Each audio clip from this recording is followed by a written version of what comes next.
क्योंकि सत्ययुग की शुरुआत हो गई है और इसी वातावरण के कारण शक्ति का रूप भी प्रखर होगा। शक्ति का पहला स्वरूप है कि वो प्रकाशमान,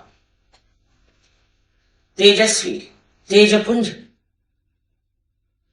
ये शक्ति जब प्रकट होगी पूर्णतया इस सत्य में, तो हर एक गलत किस्म के लोग सामने उपस्थित हो जाए, उनकी सारी कार्रवाइयां सामने आ जाए।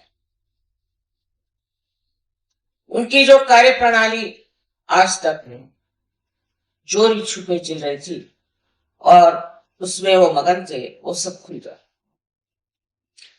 हर तरह की बुराइयां,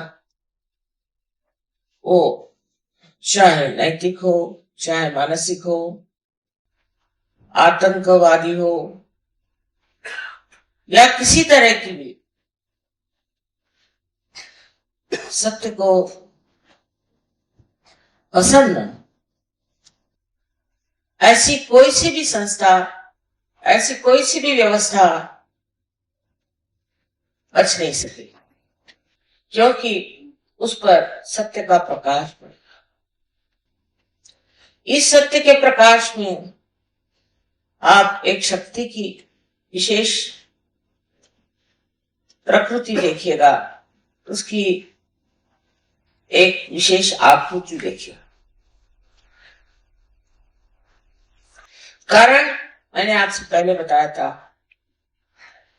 कि अब कृतयुग शुरू हो गया और इसके बाद सत्ययुग आएगा, और ये भी बता दिया था कि सत्ययुग का सूर्य क्षितिज पर आ गया। इसकी प्रचिति आपको मिली, इसका प्रूफ आपको मिली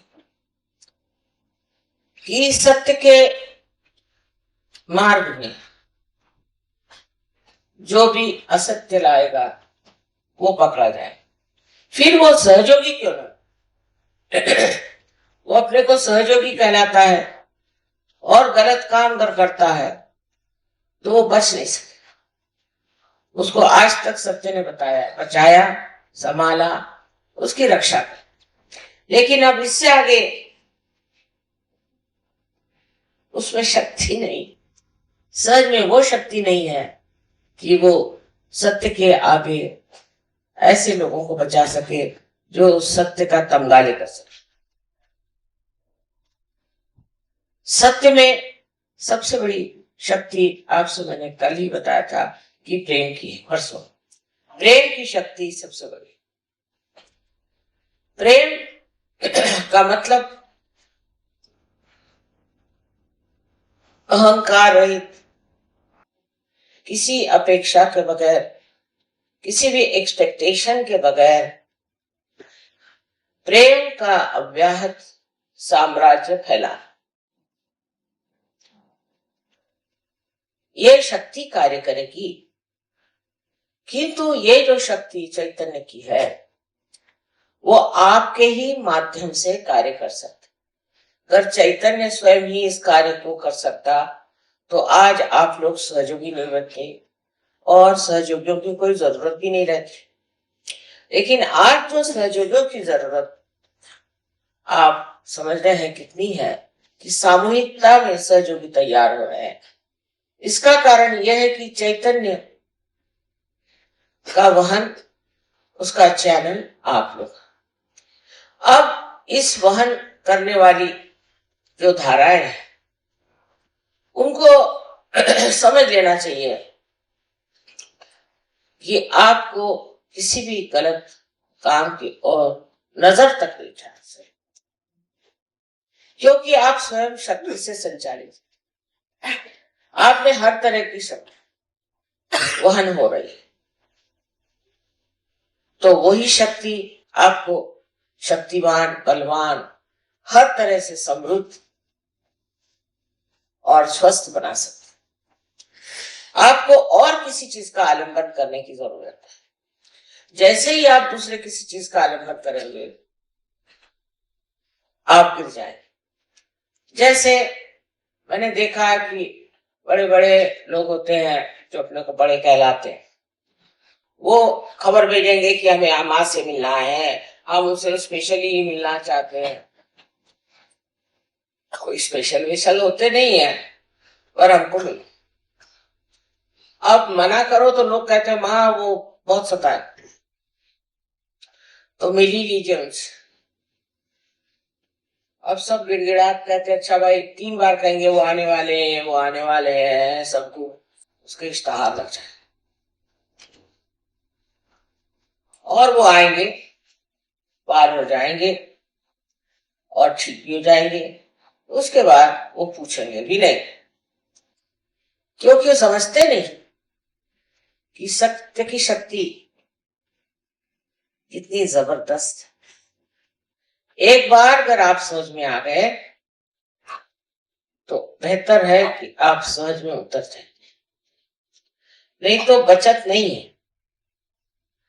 हर बार इंसान यही सोचता है कि मेरा क्या फायदा है, सहज में आने से मेरा लड़का बीमार है तो मेरी लड़की बीमार है, तो मेरा फलाना है तो ठिकाना है, तो मेरे पैसे गायब हो गए, तो इनकम टैक्स आ गया, फलाना हो गया ठिकाना। लेकिन ये सब आफतें जो है ये एक साथ आपकी टल। सबसे पहले तो मनुष्य में अगर समाधान भी नहीं आया तो सहज बेकार हो। अब समाधान जब आ जाता है बस बहुत हो गया, अब नहीं चाहिए। कोई गलत काम करने की जरूरत नहीं, कोई से भी ऐसा काम करने की जरूरत नहीं कि जो हानिकारक हो समाज को,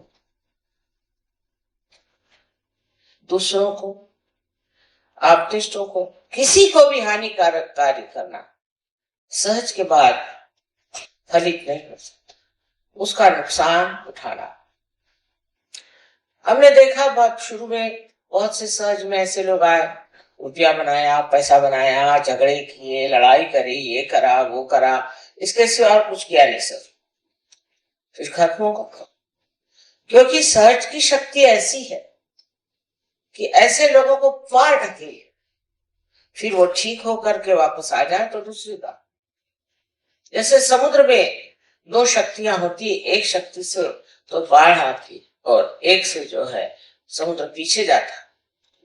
इसी प्रकार इस सत्य की शक्ति है जो स्पंदित।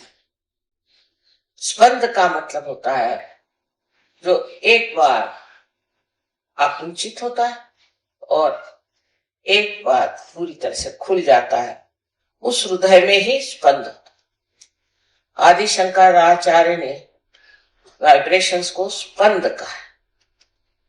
स्पंद का मतलब है जो एक बार आपको उठाएगा वो दूसरी बार आपको गिरा भी सकता है। ये मैं आपको डरा नहीं रही हूं,